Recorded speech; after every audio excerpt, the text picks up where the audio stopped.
Inaabangan mo post ko, no?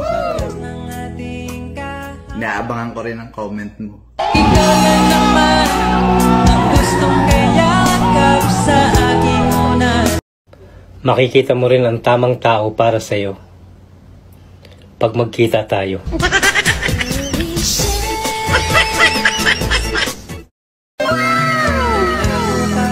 Wala kang kachat, no? Aminin mo na. Kung hindi, oh yes, i-wallpaper kita. Mahalin mo lang ako ng tapat. Kakainin ko yan lahat.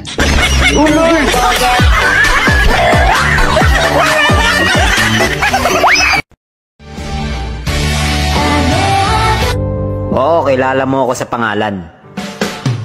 Pero hindi mo ako kilala sa galawan. Kaya mag-ingat ka sa mga salita mong binibitawan. Dahil wala kang alam